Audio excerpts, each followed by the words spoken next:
Mayor Palmieri, how are you? Good morning. How are you? Good. How was your trip to Albany yesterday? It was very refreshing. The sun was shining, and I would say the tone of the conversation from the get-go was very positive. So, again, we all sat in there, all four of us, Senator Joe Griffo, Assemblymember Dissy, myself, and the county executive, Anthony Pacenti, and it was refreshing that their commitment is very strong for the project. And you know what? We could go back and forth on how it got to this point, but sometimes I think that it's been recultivated to the point where I think it has gone to a different level.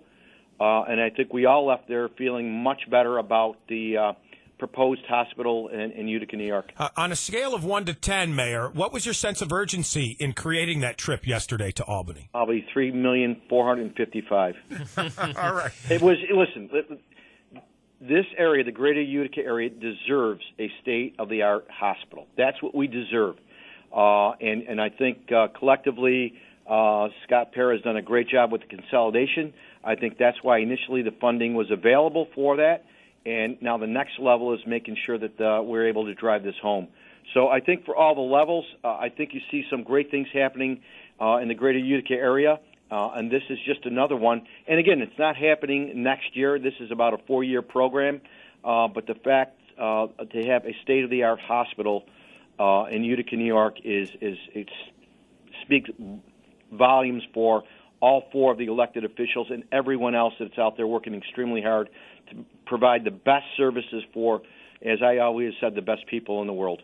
And Mayor, as the potential site has been a topic literally right in the backyard of City Hall almost for the downtown hospital. So you know, as the head of our city, the location has been the topic that has come up over and over, time and time again. Was that a topic yesterday that you guys discussed? Well, you know what? It was to a point because they have really cherry-picked down to the two sites that we're talking about. Really, the initial site that they're talking about is the downtown region.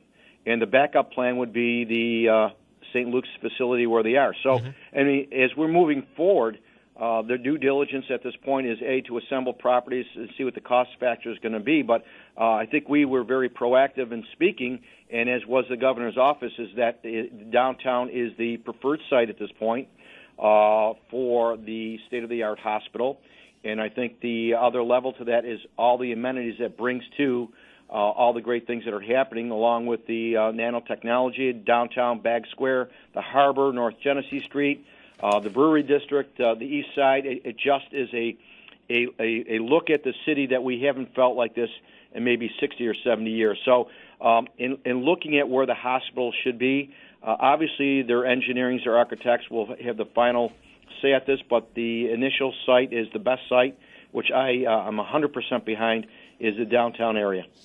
Mayor, some of the talk a few weeks ago with the Hotel Utica and the proposal maybe from the Visions Group coming in and taking over the property there, some contingency being tossed around in conversation that they would like to do that in regards to the hospital coming downtown. Any talk in your office or with any other officials locally? Well, when we discussed it, let me make it very clear.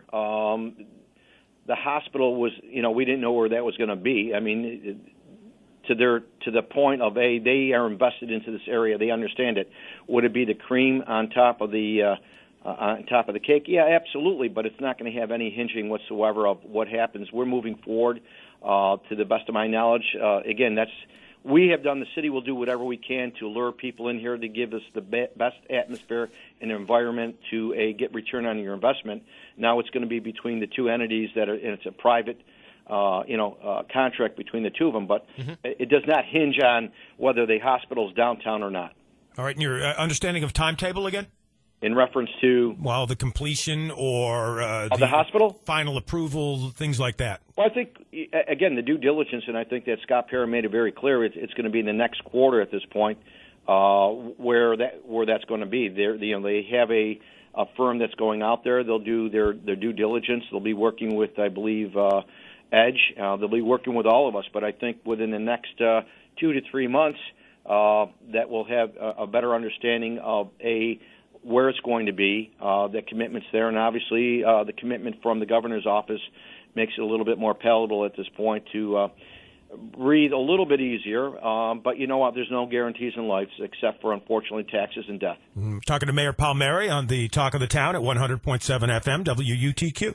Any talk or meeting last night locally, getting back locally here to the budgetary issues within the city? I know we had Councilman Joe Marino on about a week ago, and he had some concerns at the numbers that were brought up. Any talk in regards to that? The numbers in reference to our budget? Yes. We're in our budget process at this point, and as we have done for the last 4 years, we've come out with a balanced budget. We've come out with a surplus.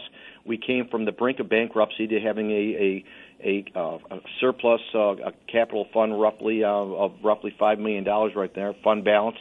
So we've been upgraded by all three of the rating agencies. So we will continue to deliver the best services at the least cost that we can. How concerned are you about the reprimand issued to the Urban Renewal Agency? Well, we're moving in the right direction, but you know what? We always could do better, and I think that's a reflection of some of the things we currently do, but we have to put it in writing. This is not an auction. So an auction is it's a highest bidder.